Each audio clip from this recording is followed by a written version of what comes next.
আসসালামু আলাইকুম, আশা করি সবাই ভালো আছেন। প্রথমবারের মতো আমার রান্না করে নিয়ে আইছি আজকে আমার খুবই পছন্দের একটা মাছ, পাঙ্গাস মাছ। তো পাঙ্গাস মাছ অনেকেই পছন্দ করে না, কিন্তু আমরা বাড়ির সবাই পছন্দ করে, আর আমার তো অনেক বেশি পছন্দ পাঙ্গাস মাছের ভাজি। তো আজকে পাঙ্গাস মাছ দিয়া দুইটা আইটেম করাম, একটা হইতেছে পাঙ্গাস মাছ আর চেপা শুটকি দিয়া একটা মজার রেসিপি, আর একটা হইতেছে পাঙ্গাস মাছ ভাজি করাম। মানে ভাজিটা হলো বাড়ির সবাই পছন্দ করে, আর ওইভাবে শীতল দিয়া ওইটা আমার অনেক পছন্দ। তো এখন প্রথমে মাছটারে পরিষ্কার করে নিয়াম। মাছের উপরে যে কালো আস্তরণটা, এটা আমরা যেভাবে পরিষ্কার করি খুকসা পাতা, মানে আমরা যেটারে বলি কুডুরা পাতা, তো এই কুডুরা পাতা নিয়ে আইগা তারপরে মাছটারে ডইলে ভালো করে পরিষ্কার করে।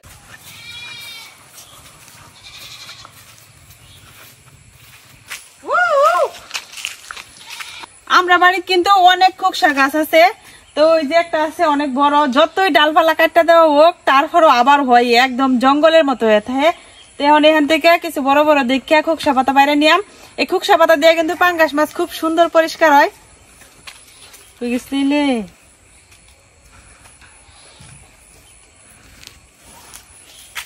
বিল্লু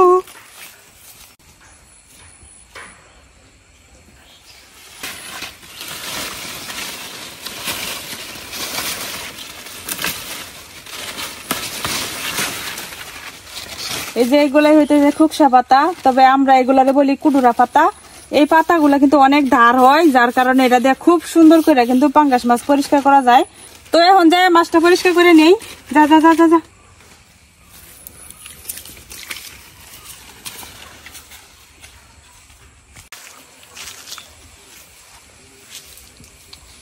এখন মাছটারে ভালো করে পরিষ্কার করে নিয়াম। তো অনেকেই পাঙ্গাস মাছের উপরের কালো যে চামড়াটা, এটার কারণে কিন্তু খাইতে চায় না। তো চামড়া উঠায়ও কিন্তু খাওয়া যায়, আবার এই পাতা দিয়ে পরিষ্কার করলে একদম কালো অংশটা সাদা হয়ে যায়। এই পাতাটার যে উপরের অংশটাও কিন্তু অনেক দাঁড়ালো, আর এই সাইডের অংশটাও, মানে দুই দিক দিয়েই পরিষ্কার করা যায়। তো যেভাবে ঘষা দিলেই কিন্তু দেখবেন এই যে আস্তে আস্তে সাদা হয়ে যেতেছে, এই যে কালো ময়লাটা কিন্তু এই যে উঠে যেতেছে। তো খুব সহজ কিন্তু এভাবে পরিষ্কার করা, আর আমরা সবসময় এভাবেই পরিষ্কার করে থাকি। এই যে সুন্দর করে কিন্তু উঠে যাব।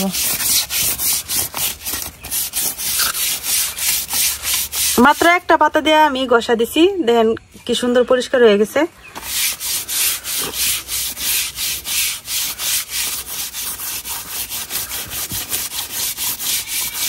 সবচেয়ে ভালো হয় যে পাতাগুলা একটু বেশি বাড়তি হয়েছে, মানে যে পাতাগুলা বয়স বেশি, ওই পাতাগুলা দিয়ে। এখন উল্টায় এই সাইডটা পরিষ্কার করে নিই। এই যে এখন কি কালো পাতা দিয়ে ঘষা দেওয়ার সাথে সাথে কিন্তু এই যে একদম কালির মতো, ছায়ের মতো দেখা যেতেছে, উঠা যাবো সুন্দর করে।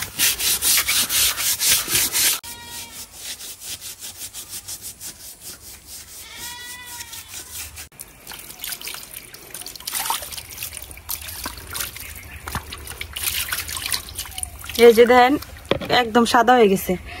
এটারে আরো ঘষলে আরো সাদা হইব, মানে যত ঘষা যাব ততই কিন্তু উপরের কালো পর্দাটা যাবো, আর একদম ভিতর থেকে সাদা পরিষ্কার হয়ে যাব।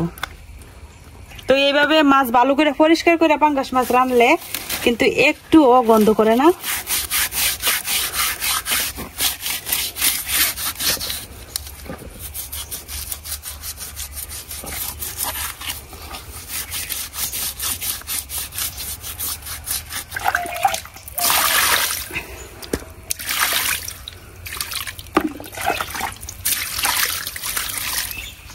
এই যে মাছটাকে কিরকম কালো কুচকুচা ছিল, আর এখন দেন সাদা হয়ে গেছে।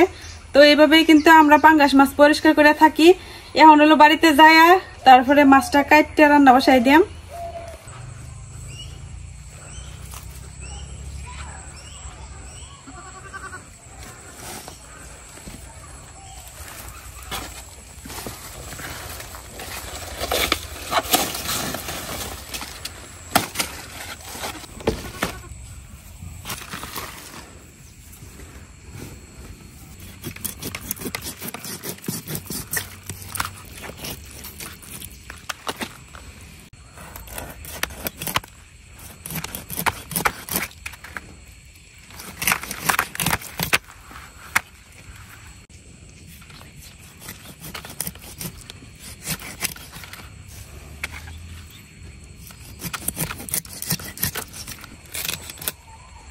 একটু একটু বৃষ্টির ফুটা পড়তেছে। এখন সকাল থেকে ভালো গেছিল দিনটা, এখন বিকাল হইতেছে আবার বৃষ্টি শুরু হইতেছে। গতকালকে রাতে এত পরিমাণে বৃষ্টি হয়েছে, একদম পুরা বাড়ি মাটি মুটি সব ভিজাই দিছে।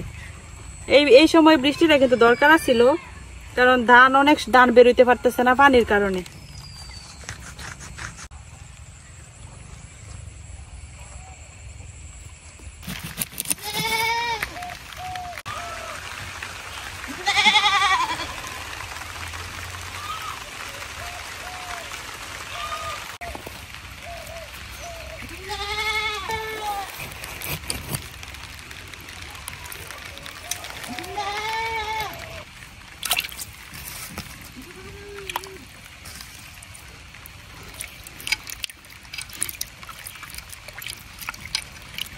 মাছগুলা কাটতে আমি খুব ভালো করে ধুয়ে নিছি, যেগুলা রান্না করা মাছকে এই পিসগুলা সুন্দর করে ধুয়ে নিছি। এখন আগে চুলাটা ধরাই নেই।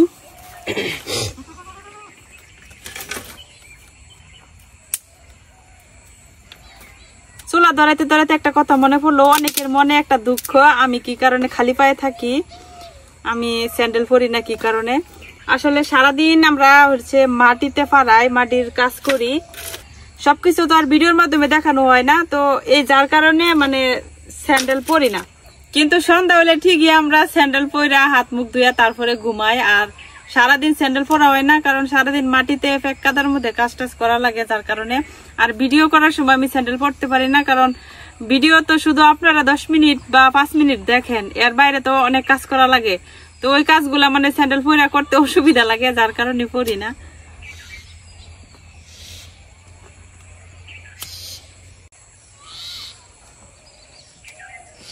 চুলা ধরাই নিছি, এখন আমি মাছের মধ্যে মশলা মাখাই নিয়াম। আমি আজকে পাঙ্গাস মাছ দিয়ে 2টা পদ করাম, কিন্তু 2টা পদই একটা রেসিপির মধ্যেই পড়ে। যেমন প্রথমে আমি মাছগুলা ভাজে নিয়াম, তো খাওয়ার জন্য ভাজিও রাখবাম, আবার এই ভাজি থেকে তারপরে হচ্ছে শীতল দিয়ে রান্না করাম।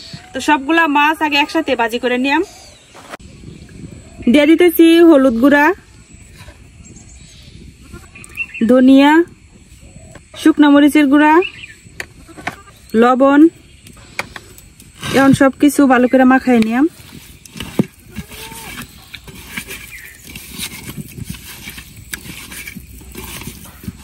এখন মাছের মধ্যে অল্প একটু জিরার গুঁড়া দিয়ে দিতেছি।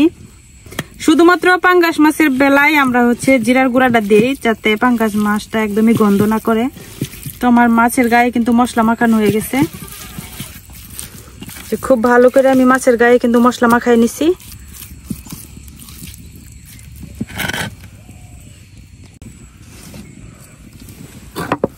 কড়াই দিয়ে দিতেছি তেল,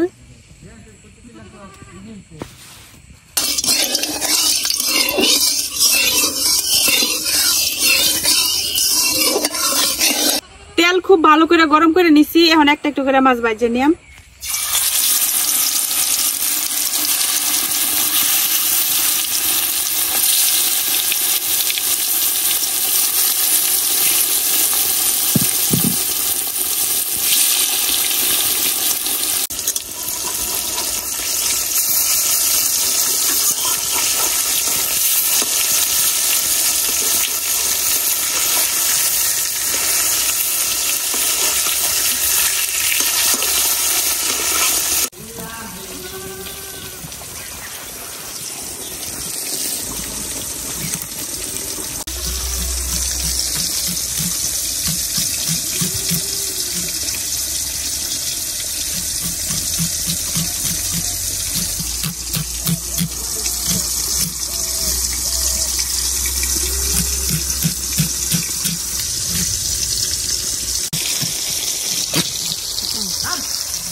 মাছগুলো আমি যেরকম কড়া করে ভাজে নিচ্ছি।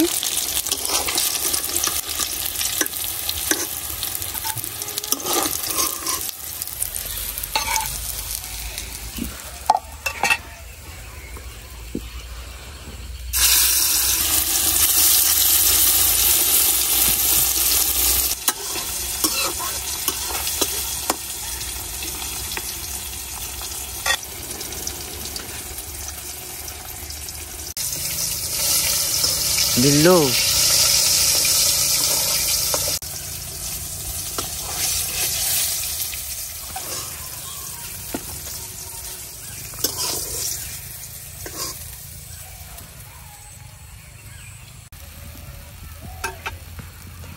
এখন এই মাছ ভাজার তেলের মধ্যে দিয়ে দেন পেঁয়াজ আর রসুন। তো আমি পেঁয়াজ রসুন আগে থেকে কেটে রাখছিলাম।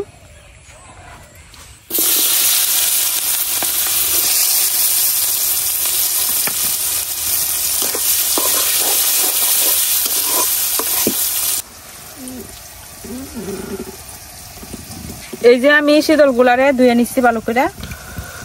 পেঁয়াজ আর রসুনের সাথে এখন আমি যে শীতলটা ধুয়ে রাখছি এটা দিয়ে দেন।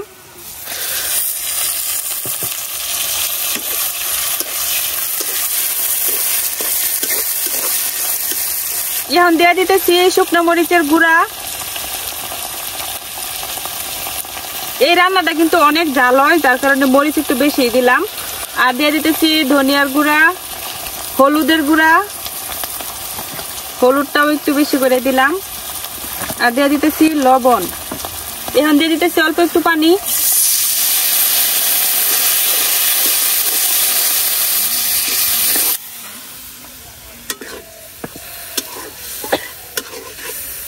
এখন ভালো করে এই শীতলটারে কষাই নিলাম।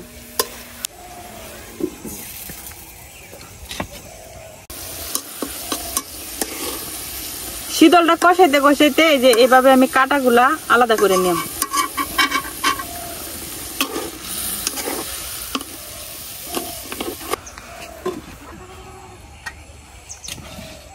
আমার শীতলটা এদিক দিয়ে কষানো হইতে থাকুক আর এদিকে আমি মাছটা রেডি করি। তো এখান থেকে আমি 2 টুকরা মাছ নিলাম। এখান থেকে অর্ধেকটা হলো বিড়ালটা দিয়ে দিছিলাম, আর একটা টুকরা নিলাম। আর এগুলো হইতেছে এমনিতে বাঁচা থাকবো। আর এই যে এখানে যে 2 টুকরা মাছ নিচ্ছি, এখন এই মাছটারে কাটা আলাদা করে নিলাম।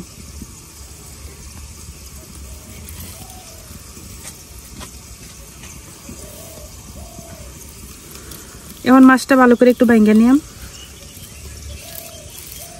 গরম গরম হাত দিয়ে করা যাইতেছে না।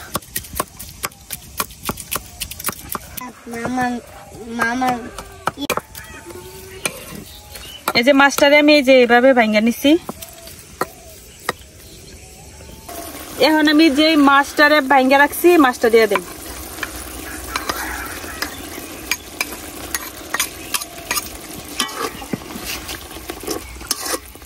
এখন মাছ আর শীতলটারে একসাথে একদম ভাজা ভাজা করে নিয়াম।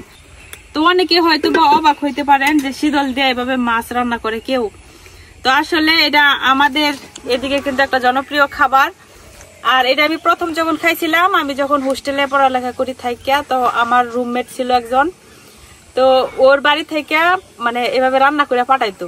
তো এভাবে রান্না করে রাখলে শীতল ঝুরা আমরা যেভাবে বানাই অনেকদিন সংরক্ষণ করা যায়। এই রান্নাটাও কিন্তু ওই রকমই, একদম ভাজা ভাজা করে দিলে আমরা 2-3 দিন পর্যন্ত খাইতে পারতাম। তো ওর আম্মু এভাবে করে পাঠাইতো। পরে আমি ওর কাছ থেকে রেসিপিটা শিখছিলাম, শিখা তারপরে আমি বানাই অনেকবারই খাইছি। আমার কাছে অনেক ভালো লাগে। আর এরপরে শুনি যে সবাই নাকি এভাবে খায়, তবে আমাদের বাড়িতে আমরা এর আগে আর খাইছিলাম না। এখন প্রায় করে খাওয়া হয়, অনেক মজা লাগে। মানে দেখতে হয়তো বা অন্যরকম লাগে যে শীতল আর মাছ কিভাবে একসাথে দেয়, কিন্তু খাইতে অসাধারণ লাগে। আর এটা কিন্তু পাঙ্গাস মাছ ছাড়া হইতো না, পাঙ্গাস মাছই দেওয়া লাগে।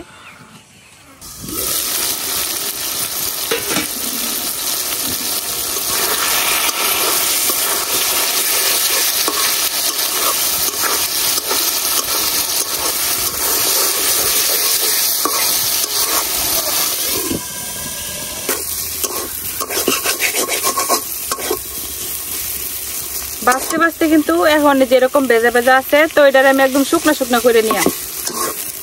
যদি আমার তেলের প্রয়োজন হয় তাহলে আর একটু তেল দিয়ে ভাজে নিলাম।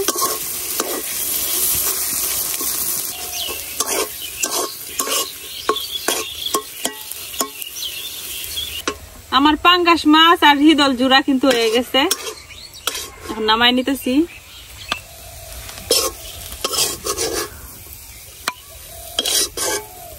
দেখতে কতটা লোভনীয় হয়েছে। এটা কিন্তু খাওয়ার সময় কাউরে না বইলা দিলে কোনো সময় বুঝতো না যে এটা মূলত কি দিয়ে বানানো হয়েছে।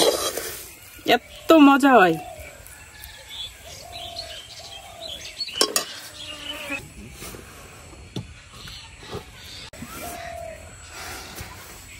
রান্না বাড়া শেষ, এখন যে ভাত নিয়ে বসে পড়ছি খাওয়ার জন্য।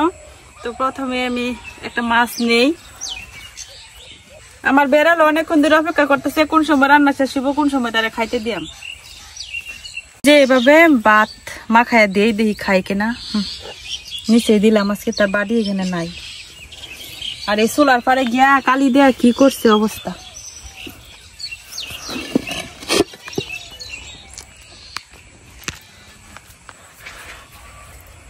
নিজে খাওয়ার চেয়ে বিড়াল খাওয়াটা বেশি ইম্পর্টেন্ট। নিজে তো যে কোনো একটা কিছু খাইয়া ফেলতে পারাম।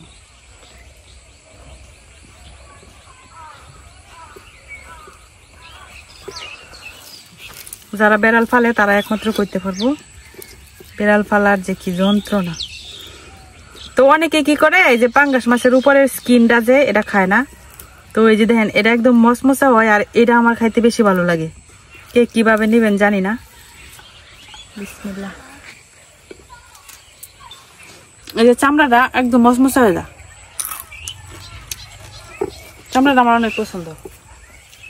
তো কে কে পাঙ্গাস মাছ পছন্দ করেন অবশ্যই জানাবেন কমেন্টে। আমার তো অনেক পছন্দ, অন্যান্য মাছের চাইতে পাঙ্গাস মাছটা আমার বেশি পছন্দ।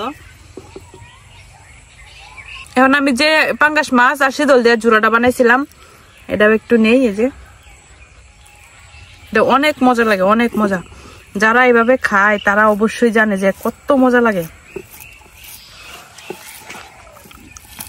একটু ঝাল ঝাল করে বানাইলে মানে বুঝারই উপায় নাই এখানে শীতল আছে না মাছ আছে, মানে কোনোটারই স্বাদ একটা রেখে আর একটা বোঝা অসম্ভব।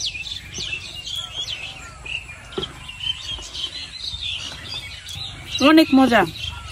শুধু শুধু শীতল জুড়া আর শুধু শুধু মাছের চাইতে এইভাবে দুইটা একসাথে মিশায়া যদি রান্না করা হয় তাহলে এর স্বাদ আরো দ্বিগুণ বাইরে যায়।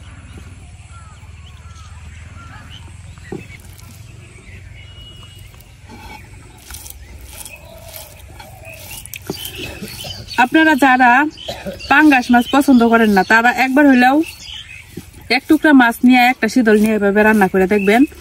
তারপরে আমারে কমেন্টে জানাবেন যে আমি কি ভুল বলছি কিনা। আর এভাবে যদি একবার খান তাহলে এই খাবার ছাড়া আর অন্য কোনো খাবার মুখে রুচি লাগতো না। যার মুখে কোনো রুচি নাই তারে যদি এভাবে শীতল আর পাঙ্গাস মাছের জোড়াটা করে দেওয়া হয় তাইলে ওই লুকে এক থালা ভাত মানে নিমিশে শেষ করে লাগবো, কারণ এত টেস্টি হয়। তো অবশ্যই আপনারা একবার ট্রাই করবেন এই শীতল দিয়া পাঙ্গাস মাছের জোড়া। আর যারা খায়াত থাকছেন তারা তো অবশ্যই জানেন, আমারও কমেন্টে জানায়েন। তো আজকে ভিডিওটা এখানে শেষ করতেছি, সবাই ভালো থাকবেন, আল্লাহ হাফেজ।